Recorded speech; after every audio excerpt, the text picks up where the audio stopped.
Well, hello there, and welcome to this series of video presentations on St. Michael and All Angels Church in Kelowna, British Columbia.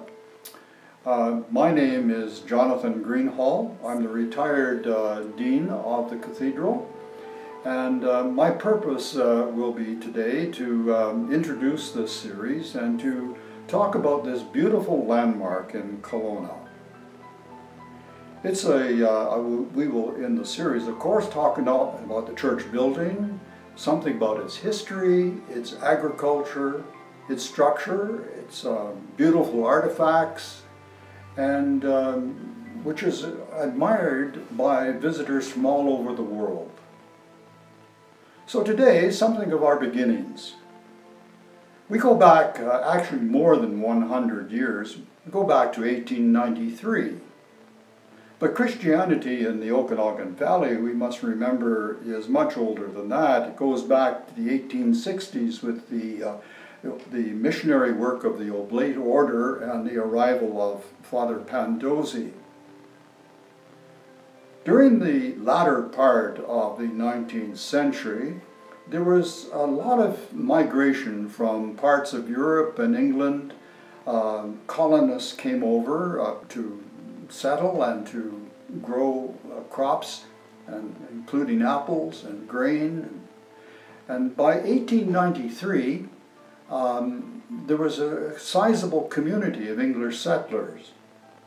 Now these settlers brought not only their knowledge of agriculture and craftsmanship, but also their English faith within the context of the Church of England.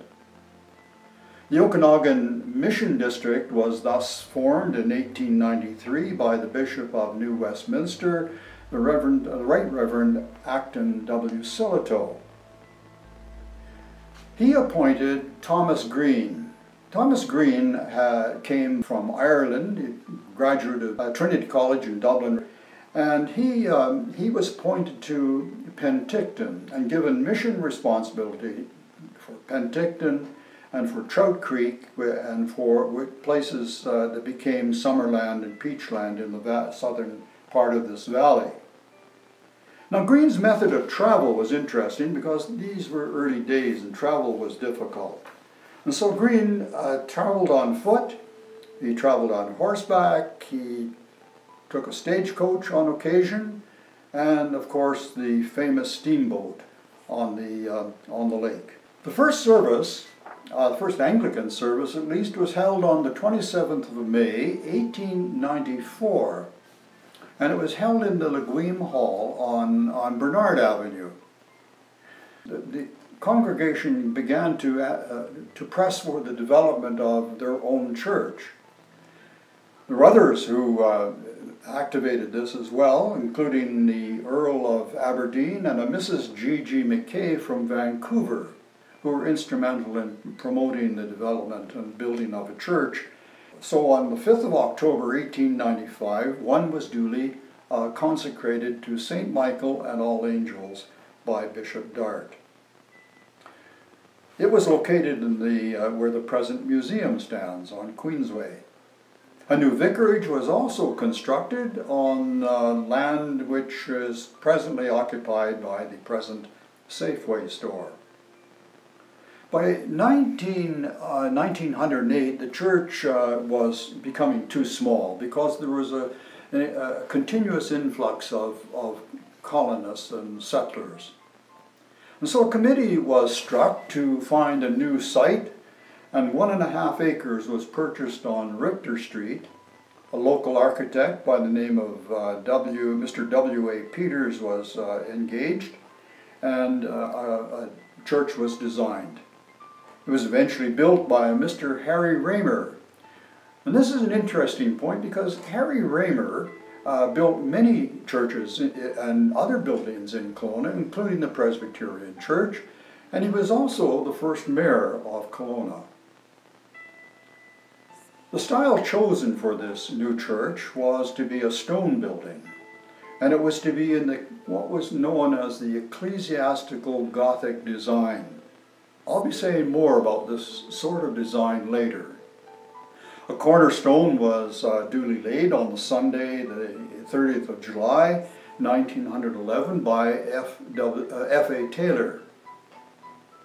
The present building is now known as the Cathedral of St. Michael and All Angels, and it was consecrated by the Bishop of New Westminster, the Right Reverend Adam Urias de Ponce, on the 13th of June 1913. He was assisted by Thomas Green. The cost was £7,000, which seemed like a lot of money at that time. And the dollar equivalent would have been around $20,000. It was quite remarkable considering the congregation was less than 1,000 people. Now, before I leave Thomas Green, I'll tell you an interesting story.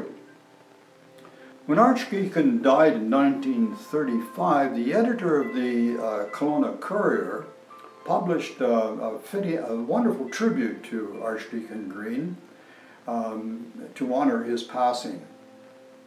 And he said of Archdeacon Green that a saint had passed. And it was his way of paying tribute to a man who for over 40 years had served as priest in this parish.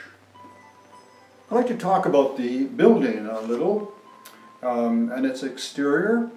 Its exterior walls are 22 inches thick of sandstone. The stone was quarried in the Wollaston Quarry, which is over near Knox Mountain and the Dilworth area. You'll see in the photograph large ridges down the side of the building. They're called buttresses, and they assist in holding the walls. The tops of these buttresses are capped with pink granite.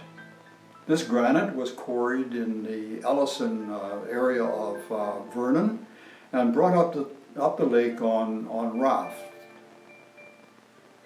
Very active worship program continues to this day under the leadership of the Very Reverend Nisa Basbaum, who is the third dean of the St. Michael's. There's also a very active musical program and educational program as well. So that's a little bit about St. Michael's Cathedral. I hope you enjoy this series. I hope that you will visit the award-winning Centennial Gardens, which were constructed by Anthony Krakow with assistance from Gwen Steele. They built a wonderful columbarium in the grounds, a place for the interment of ashes. As well, there's a labyrinth that's modeled on the great labyrinth in Chartres Cathedral, France. So that's it for today. Thank you for being with us. I hope you will tune in again.